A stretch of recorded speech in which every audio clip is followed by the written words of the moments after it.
All right, everybody, we're back and we are doing our second part of our amazing questions that my students came up with for myself and Amanda while we are on our Lapland work here. So we are going to continue. This is part 2 of the 2-part video that we have out, and this is going to probably be the most entertaining of the 2. So you definitely want to stay tuned. Okay. Your face. Stay tuned until the end because this is going to be good. And we're going to start with a little traditional Finnish drink called blueberry juice, but I call it the boo juice, but it's just because sometimes it takes too long to say blueberry juice. But so we're here in the Arctic Treehouse. This has been a really, really cool resort here. Definitely would recommend it. It's a really nice place. Fantastic, yeah. Yeah. Great accommodation. Yeah, you're kind of like in the trees, like in a little unit, kind of similar in size, I would say, to like that little igloo that we were in before for the filming. But it's like this concept of kind of being lost in the trees, and for being as close as we are to Santa World, I think it's pretty nice and remote up here in Rovaniemi. So so far so good. So we are going to continue on with our questions. Okay. All right, so you're ready for the next one? I'm so ready. Okay, here we go. Hit me with it. All right. Alrighty. What's the one thing you wish people really understood about climate change? There are so many things. I guess the one thing I wish people understood is that climate change is actually a real thing. Sometimes I think people get confused with the concept of global warming, meaning everything is getting warmer, or that, you know, climate change is just something that's only cyclical. And while those things are definitely terms or things that are going on, I think the biggest thing is that we have to realize that our impact on the climate is something that we can control. While there's a lot of factors we cannot control, what we do here during our time is something that, you know, we need to be accountable for. So regardless of where your stance is on climate change or what your feelings are, I think we can all agree on one thing, and that's to be better stewards of our earth. So that's kind of my passion when I'm working on my project Shuttershock, is to kind of get the message out to people that, you know, no matter where we are on the term climate change or where you may think we are or are not, that at the end of the day, I think we can all agree that we can do a better job in taking care of our earth. So I'd say that's probably the one thing I wish I could get out more to people. Yep, fair enough. Yeah. All right, your turn. All right. So, where's the best place you've ever been and why? Wow, okay. Gosh, I've been to a lot of places. I consider myself to be very fortunate. Yes. Best place. This is pretty hard to beat. But one of my favourite places, another favourite place would be Raja Ampat. Where's that? It's remote Indonesia. Wow. And it's known for its diving and snorkeling and its very pristine waterways and incredible marine life. And it's very well taken care of by the locals. And the place we stayed in was actually once upon a time was a shark finning camp.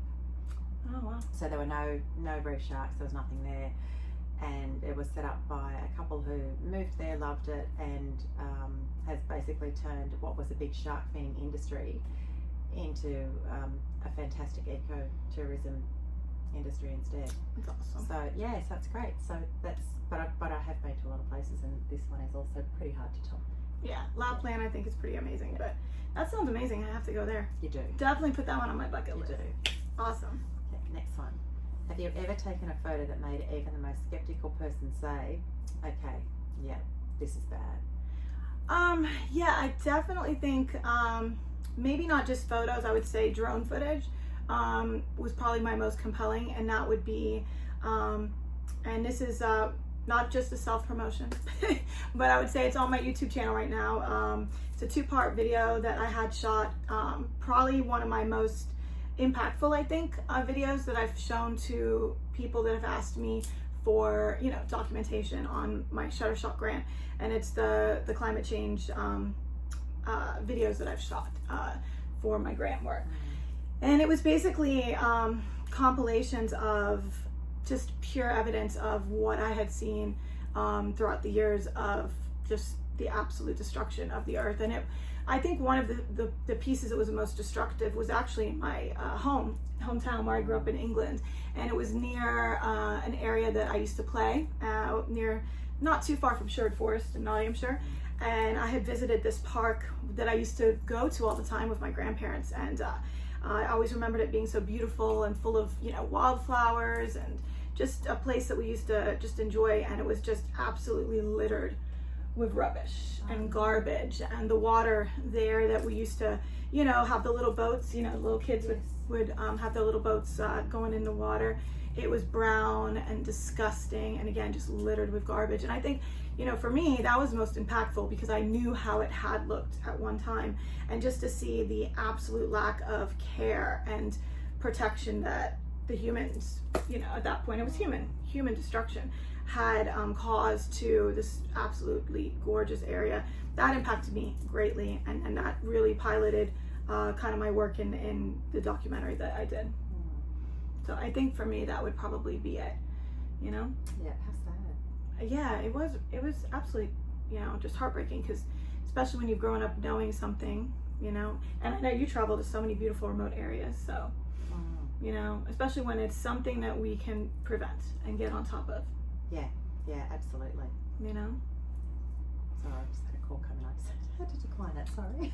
You're very, very popular, very bad, Amanda. very bad timing. No worries. Anyway, I will let you. Yeah, no worries. All right, let's see. All right. On a scale of mild panic to full existential crisis. Wow, we're using some great vocabulary words, my students. How do you react when a magpie swoops at you? Does this really happen? Wow, yeah, look, it can. Yes, it can. Yes, it's not just an urban myth. It can and does happen, particularly during like mating season, when magpies are building their nests and getting ready to lay their eggs and hatch their little hatchlings. So it does happen. They will often swoop people who are fair-haired because the hair resembles, you know, grasses and things in nature that they would typically forage for to build their nests and things like that. So they can and do. So yeah, you just need to be very mindful. They're very, very territorial as well. So best avoid it if you strike them going down the street, that sort of thing. Yeah, look, it doesn't happen very often, and it's a very short term in time when it does, but it can. Yeah. Wow. So we have to watch out for snakes, spiders, and magpies when we go to Iceland. So far, the list is growing, but yes. Goodness. Wow. Yes. So don't be a blonde in Australia. Basically, that's the heads up there for everybody. Who knew? That's why I'm here. No. Yes, I see. And we saw some magpies here too, didn't we? We did. We saw the Eurasian magpies. Yeah, very beautiful. Yeah, a little slightly different coloration to the ones that we have back at home, but I didn't see you duck and cover. I didn't. No, I did not see that. We must have avoided the breeding season, which is good. Good. Which is good. So your next question is, what's the most heartbreaking moment you've captured, and how do you keep going? Well, I kind of touched on that one for me personally. I think for me, capturing, actually, probably the moment that kind of pivoted my entire desire to go more into climate change photography was capturing in Iceland this amazing, I captured this amazing waterfall, and it kind of was what inspired me to go into photography, actually. Back in 2017, 2018. I'd been shooting most of my life, but that's the moment when I was kind of reignited to get back into photography and kind of take myself seriously again, instead of just kind of muck about as a hobby. And I'd been to Iceland, and I had just been, I don't know, there's something magical about Iceland. It just kind of just sparked just something in my soul just to get serious and really kind of follow my passion, which had been photography. And it was something I'd shared with my brother, and after losing my brother, you know, I kind of put that aside, and going to Iceland just kind of reignited that. And there was this one waterfall that I had seen that just wasn't a big waterfall. It wasn't one of the big, like, you know, Goldfoss or Seljaland Falls or anything that maybe most people visit, but it was just this gorgeous waterfall I happened to be upon, and it was just something really, I don't know, spiritual about it, or just magical about it. And I remember coming home and telling my friend Julie, shout out to Julie, that when we went, because we were planning a trip, we have to go see this waterfall. It's amazing. And we planned a road trip. And the next year we went around, had an epic time, really great time, going around Iceland. But one of the first stops was that waterfall. I wanted to share it with her. And when we pulled up to the waterfall, I was kind of like, I thought I'd made a wrong turn. I thought maybe I'd written down the wrong GPS coordinates. I thought something was wrong. And there was no waterfall there. There was just this like rock.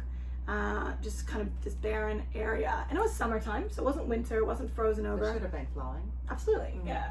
And I kept checking, and it was the same exact location. The pictures looked right, aside from no water. And then I saw this little plaque near where I had seen a waterfall, and it said the date, like 3 months prior, funeral for a waterfall. And that just broke my heart, because I never even had heard that this would have happened, a funeral. Well, it was funeral for a glacier. I'm so sorry, I said funeral for a waterfall. But it had said funeral for a glacier. The waterfall had been coming off of the glacier. And just the fact that had happened, I think, that just broke my heart, to think that a glacier had basically gotten to the point where it was no more. Yeah. That we had gotten to that point with the climate crisis to now be in that jeopardy. Such a moment in time that you just know that things have changed forever.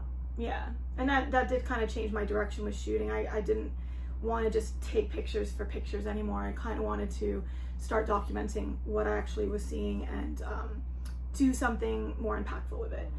So I kind of turned that heartbreak into something, I think, that I could actually make a difference, or hoped to make a difference with from that point. So yeah. So I guess that would be it. I mean, it's every day I see images that, you know, other people have shot that break my heart, you know, and the only thing we can do is just do better. Yeah. Each day do better than we did the day before. Yeah. Yep. All right. Your next question. Where did they get these from? I tell you, they've done their research.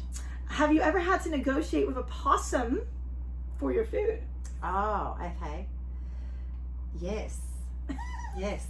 Really? Yeah. Possums, again, with loss of habitat, and wow. you know, which we've had a lot in our area recently.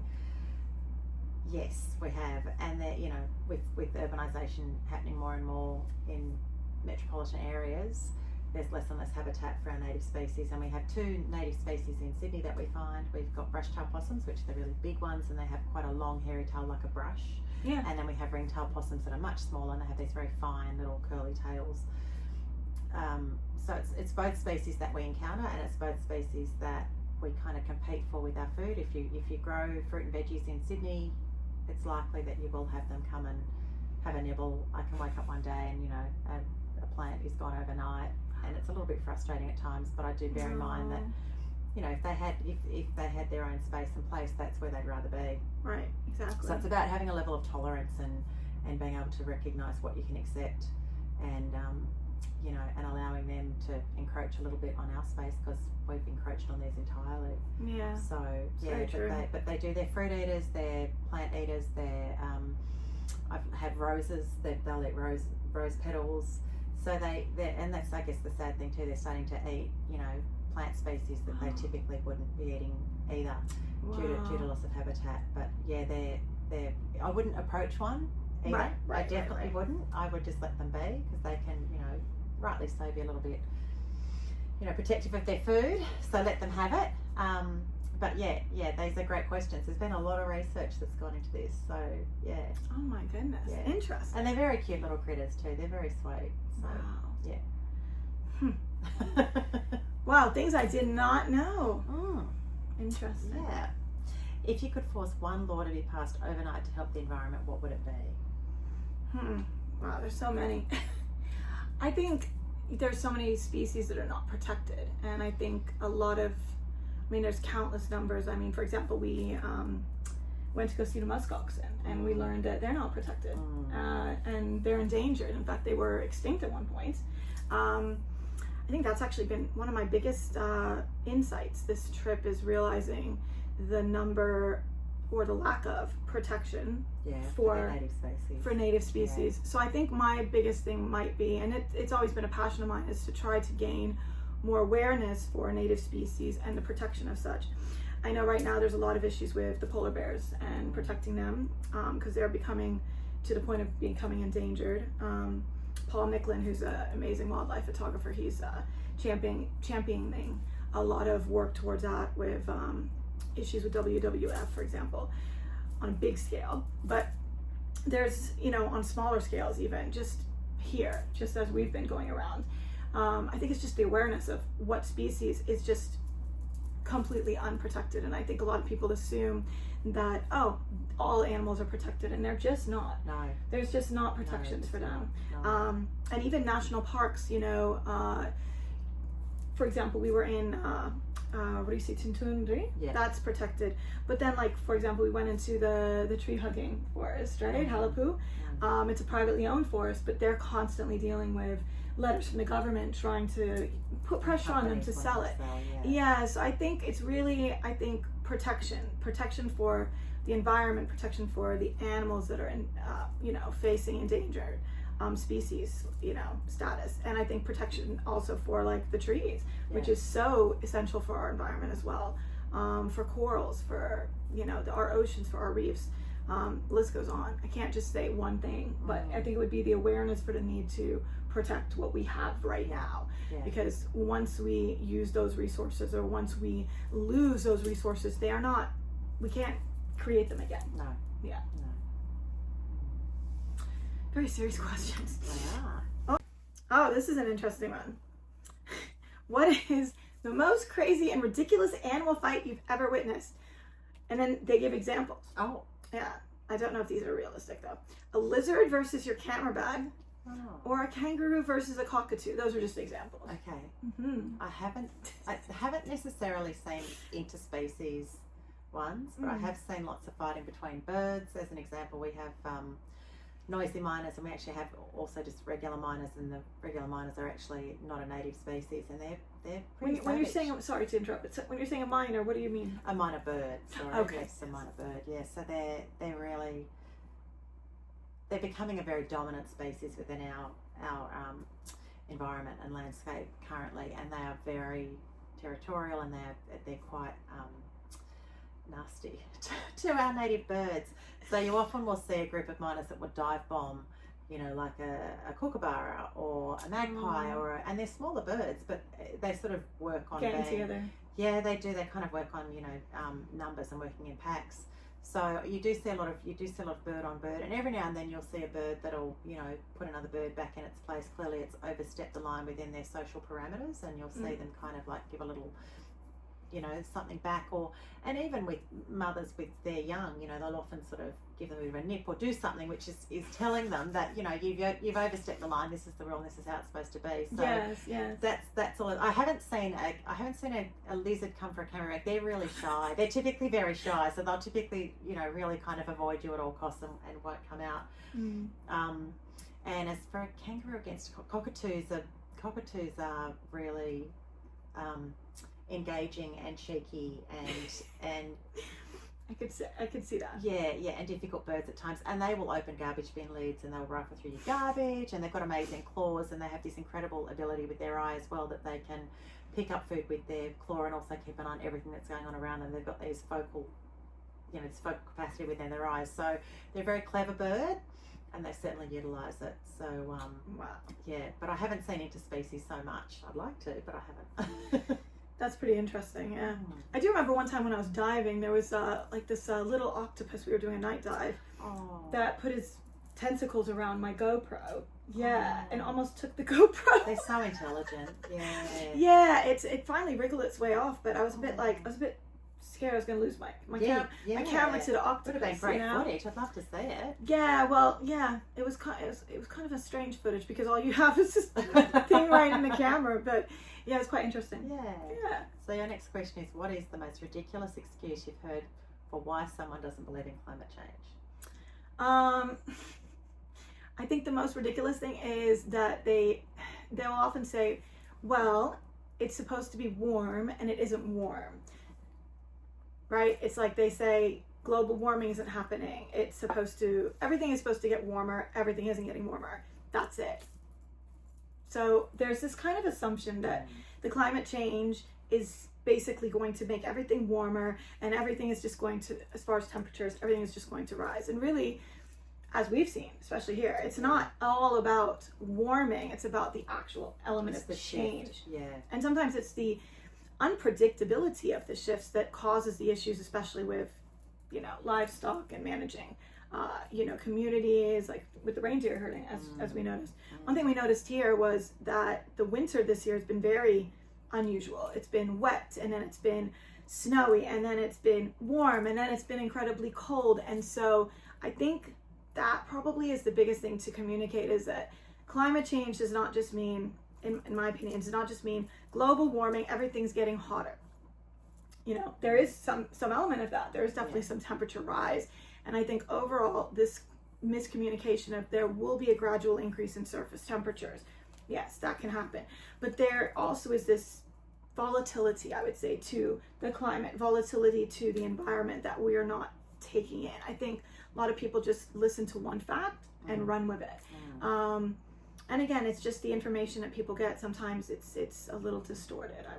I'll just say. And I guess it's stereotypical, isn't it? It's what people are being told. So that's all. Yeah, you can't fault people when unfortunately they're not always told a full information. I can say that we definitely have that problem where I'm from. I think it's places. Yeah. So I don't know. I love to research it. I love to look at all sides. I like to look at, you know, the way different countries, different cultures are reacting and educating to it. And again, I also like to look at just images versus words, you know, to get the actual truth. So I guess that would be my biggest thing that I'd like to communicate. Yeah. All right, I'm gonna try not to mess this up here. All right. Oh, interesting. If you had to pick one Australian animal to be your photography assistant, which one would it be and why? Oh gosh, okay. Probably a little pygmy possum, I think, or a little glider. Because they're very small, they don't take up much room, and I always carry a lot of stuff, so that would be helpful if they were small. They're nocturnal, so they have good vision at night. Yeah. So it's great for night shooting. And they've got tiny little paws. They'd be great with settings on my camera. Maybe give them some instructions. They could quickly just change the settings for me. Oh, I love Very dexterous little critters. Yeah, and if they were a glider, maybe they could like check out like if there's northern lights just ahead of us. Yes. Yeah, absolutely. That's and great. Signal just back. So probably a little pygmy possum or a little glider. Smart. And you can just tuck them in your pocket even. Totally. Yeah. They're very funny. I love it. Yeah. I love it. Wow. Yeah. Definitely not the kangaroo. No, he'd be a bit cheeky for sure. Oh my. So your next one would be, what's one unexpected thing about being a conservation photographer that people don't realise? I think people don't realize that it's probably a job that you're often doing out of passion and out of your desire to communicate what you're seeing. Like, you know, I do a lot of jobs and I get paid on a lot of jobs back home, and often I'll travel for jobs, but then there's a lot of work I do because I just feel passionate about what I do and I choose to do it. So a lot of my grant work is because I want to do it, right? Sometimes people say, why are you here? Why are you in the middle of the Arctic? And they don't understand why. They, you know, assume I'm getting paid lots of money to be here, and that's not the case. It's for passion.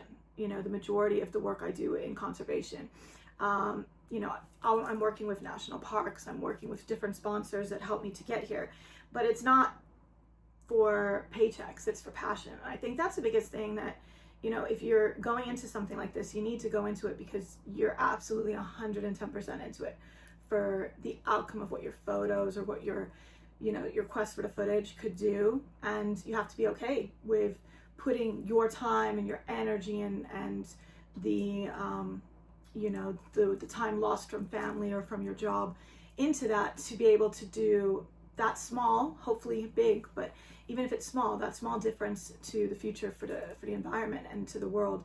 And I've made that commitment a long time ago that I wanted to do this, and that it was really important to me. So whether that amounts to a National Geographic job or not is irrelevant. You know, it's... You wouldn't say no, though. I wouldn't say no. So if Nat Geo is listening, you know, and it's funny, doors have opened for me that I didn't expect would open for me, you know, like an opportunity for Antarctica, for example. That's my dream, and that's happening in January, which I'm super excited for. So it's often, you know, you're not chasing jobs. Things do happen, which is a blessing and a great thing. Yeah. But it has to be, I would say, if you're going into this, you have to go into it for the right reason. And at the root of it, it's to try to communicate a difference for the environment and for the animals. You've got to do it 110% from your heart. Yeah. And I think that's the biggest thing I would communicate. Whereas, you know, other forms of photography, you know, it's not that it's not passionate or not that it's not your love, but it is, you know, definitely work. You know, you can definitely do your day-to-day there. Yeah. This is definitely something where you're really putting yourself out there and really doing a lot of expedition style photography where it's risky and you have to weigh those risks up, but it's worth it. Yeah. Okay. What is the funniest or weirdest animal interaction you've ever captured on camera? Oh gosh. Weirdest, funniest.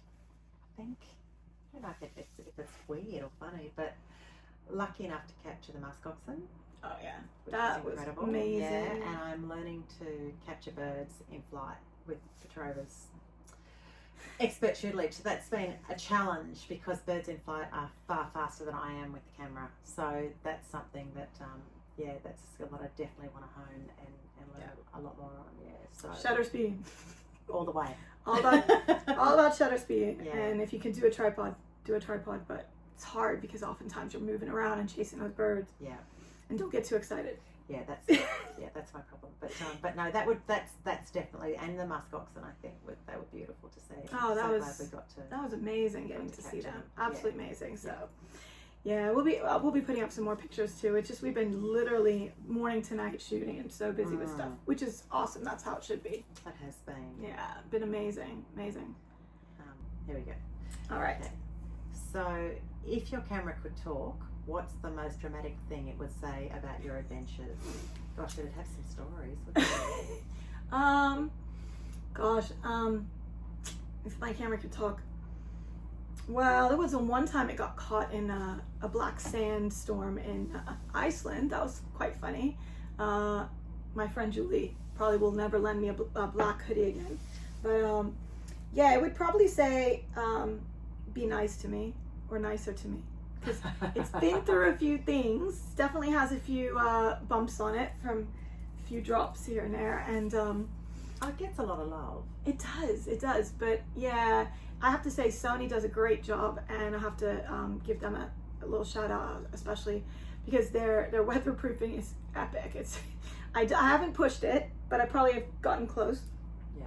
But yeah, probably the one time when I took it out in Iceland in the middle of an incredible wind, probably like 80-mile-per-hour wind storm that just suddenly showed up on the Resnifar Peninsula with winds going this way and black sand blowing into my pockets, and I literally had to put on ski goggles and rescue this poor man's tripod that was blowing away. Oh gosh. That just came out of nowhere. I was just there to shoot the sunrise, but that didn't happen. Wow, what a sunrise. Yeah, I think my camera at that point was saying, please put me away, and I didn't. I was just like, yes, let's shoot it. So I shot. I did. It was epic. Yeah, I videoed. But again, you know, doing things in such a way that it still survived. I think my camera often will say, what are you doing and why? Put me away. And I often will push it that little bit. But so far, he's made it. Yeah, good. Yeah, so I think that's probably what? That's what he'd be saying. Yes, he probably will say, like, give me a break. Yeah. I think. Okay, have you ever had to explain to somebody overseas that no, you don't ride a kangaroo to work? Yeah, I have. Yes, because I think people do think that they're kind Seriously? of everywhere. Yeah. Many years ago now. Who? But a friend who was, you know, when I met them overseas, and sort of had to readjust their expectations, I guess. Oh my gosh. But we have had a kangaroo about, might be 3 or 4 years ago now, that actually quite early in the morning, about 3 or 4 o'clock in the morning, was seen bounding across the harbour bridge. The Sydney Harbour Bridge. The Sydney Harbour Bridge, and I think that footage is probably still on YouTube somewhere on a news channel. Wow. So that was, and he had actually come from not far from where we live. So you know, it's hard to say that it doesn't happen when sometimes it kind of does. Well, he's probably cheaper than an Uber, probably. Yeah. Yeah. Probably heading over to work, right? Yeah. Exactly. I mean, I have heard it, just with us kind of having been together the last few weeks, you know, the average person, when you say you're from Australia, they're like, oh, where the snakes and the spiders are. Yeah. that's got to get a bit old. Yeah, look, it does, but I guess, you know, it's probably, it is one of the things we're known for, I suppose. I mean, we have a lot more to offer than just snakes and spiders. We do. But yeah, I will vouch for that. Yeah. It's a beautiful, amazing country. Yeah, one of my favorites. But you're right. People do say often snakes and spiders. Yeah. Yeah. That's a common response. Oh my goodness. Okay. I'm actually going to give you a next question. We're just going to go into the next one real quick because this kind of ties in. Okay. So how many deadly creatures do you think you encounter on a daily basis, and have you just accepted it as normal? Daily. Oh, daily basis. And dangerous. Yeah, look, there are. I mean, you know, there's spiders in the garden and there's, you know, things like that, but that's okay. Look, and you do accept it. You grow up with it, you know it. You have a deep respect for the fact that, you know, these critters have been there long before I was. They'll be there long after me. And, yeah, just give them their space and move on. So, yeah, but it does become a level of acceptance. We grow up with it. We teach our kids to also be the same so that they're aware of them. And it does just form part of daily life, but it's not like they're everywhere. It's not like you know, honestly, it's nothing to be frightened of. You know, it's so snakes in a toilet. How often do you see that? I have never seen it. See, I've never seen it, so. And we've, you know, my parents have lived in the country. We've had friends in the country. I've never seen that, but you know, it's not as bad as it sounds. It's really not. Yeah, I think this Instagram reel stuff is just exaggerating. Yeah, it can be. Yeah. They're a bit excessive at times. Yeah, because I keep getting these Instagram reels. I think it knows that I like Australia, and it keeps showing me snakes in a toilet. Yeah. It's hardly going to entice you back. No, but I know better. Mm. And quite honestly, there's more likely to be pythons in toilets in Florida, you know? I mean, really, we need to be more careful, personally. So, oh dear. Well, we'll do two on mine. Okay. Yep. So I like this one actually. What's your go-to snack when you're out in the middle of nowhere as a nature photographer?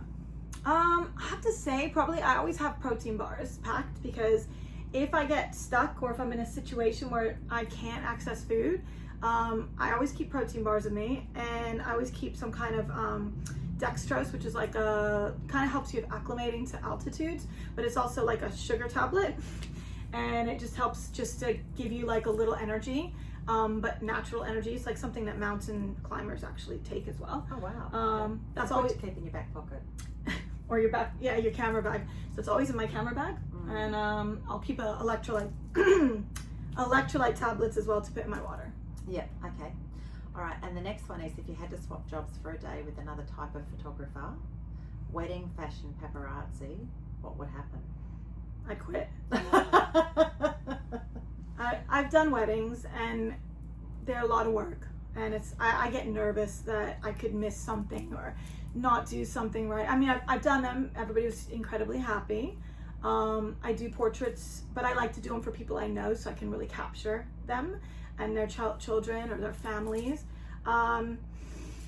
Fashion would be amazing, but again, I just think it's just, I don't know. At this point, I'm doing what I'm supposed to do. And that's it. And if I can't do that, I'm not going to do it. Yeah, fair enough. Yeah, that's it. And paparazzi, oh God, no. Ooh. If you could rename one Australian animal based on its personality, which one would it be, and what would you call it? Oh, okay. Well, probably going back to like, pygmy possum's a pretty cute name. That is cute. So I think I'd leave that. But gosh, I don't know. If I could rename it, what would it be? Maybe the little gliders. I mean, they're very cute, the little shrimp gliders, but maybe. Or just collectively, little critters like that, you just call them bush babies. We kind of just call them bush babies. Yeah, because they are just so sweet. Oh, they should make like little toy bush babies. Yeah. That's so cute. Yeah. They would have been cuter than Cabbage Patch dolls. Sorry if you like Cabbage Patch dolls, but not my thing. Anyway. Did you like them? Did you think they were cute? Well, at the time I did, yeah. But I think the bush babies are way cuter babies, personally. Yeah, they are cuter. Okay, and what is the ultimate pro tip for surviving an Australian summer without melting into a puddle? Oh, yeah, wow. Okay, because you can and you do. I certainly do.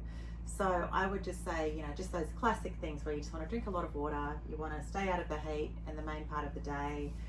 If you do have to go out, make sure you've got a really big broad-brimmed hat and sunscreen and long clothing. But look, to be honest, just avoid it. What about the fly net thing, right? You can get the fly nets, yeah. Look, you only need those in the country in certain seasons. You know, you don't need them very, very much. But yeah, no, I think just try and avoid it really would be my pro tip. Yeah. Yeah, it's kind of like probably summertime in here, you know, in Florida. I mean, not here, but in Florida, it's just so humid. By the time you go out, you need a shower all over again. Yeah. So we just don't. We stay inside. Yeah. This is your last question. This is a great question, actually. It's what's one piece of advice you'd give to young women wanting to follow in your footsteps?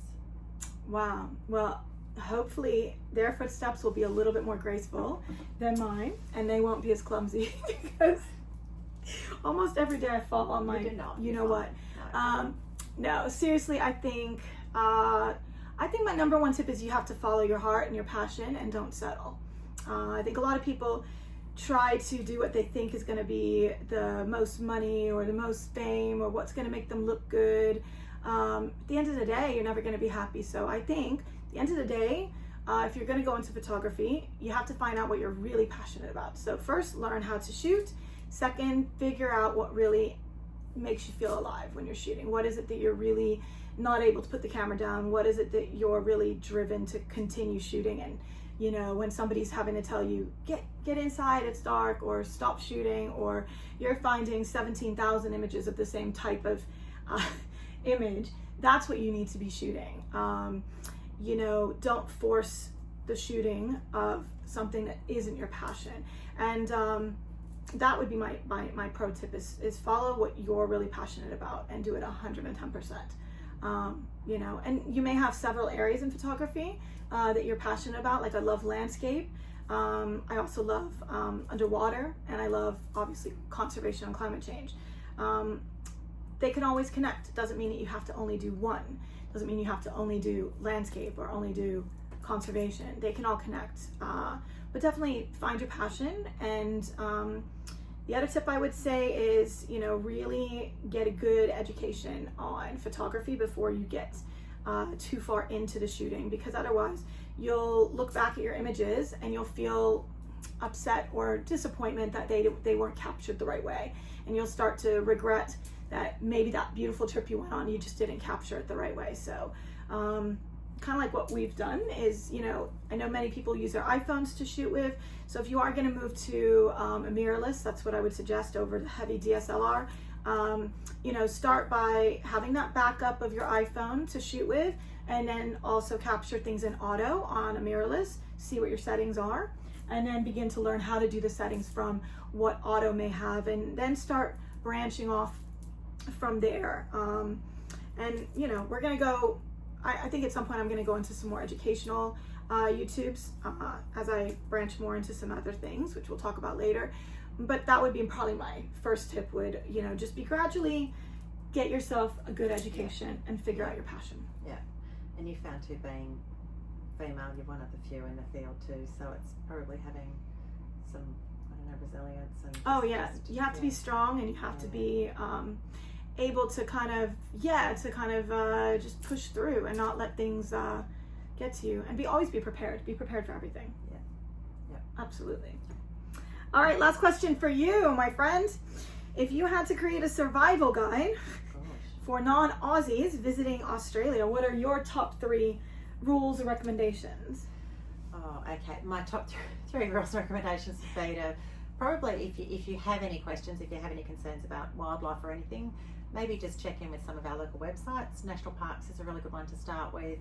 There's some stuff on the Australian Government website as well. So number 1 would be to just leave all wildlife alone. You know, observe it from afar, enjoy it, appreciate it, photograph it, take your memories home. But obviously, you know, no touching, no interference and that sort of thing. Definitely, and the same with anything that you find as far as snakes, spiders, things, just avoid them. You know, just don't take those home. No, definitely not. And you just, you know, just give everything the healthy respect that you would at home, basically. And leave materials where they are. You know, like shells, corals. Definitely, rocks. Definitely. And the other thing too is I think if you're going anywhere to certain sites of Indigenous significance, I would always try and check in with the local Indigenous people as well. If you can access them for tours and things, they'll always be able to give you far more insight and give you a lot more information, and you'll know that you're actually doing a tour that's really ethically sourced through the right people as well. So that's good. And I would also say, if you go to Australia, don't bite off more than you can chew, because that is a huge country. Yeah, and it's I will really say tempting. a lot of people try to do a huge amount of Australia in such a short time, and just come back, right? Yeah, absolutely. All right, well, we are continuing on today. We are heading to Helsinki and then on to Estonia. So we have about one more week of footage and capturing to do, but this has been amazing. So we will see you guys, well, you'll see more like our footage actually, on the gram and Facebook and YouTube, and it's probably going to be months and months of footage that you're going to be seeing coming from me. But it's been just amazing having Amanda with us, I have to say. Thank you for having me. It's been incredible. Learned a lot, so thank you. Yeah, she's a star here today. So anyway, with that, we actually have to go because they're gonna kick us out of this room. It's checkout was 10 minutes ago. And we've got to get on a flight. And we have to get on a flight. So all right, guys, well, thank you so much for watching, and we hope you have a great rest of your day. Bye. See you.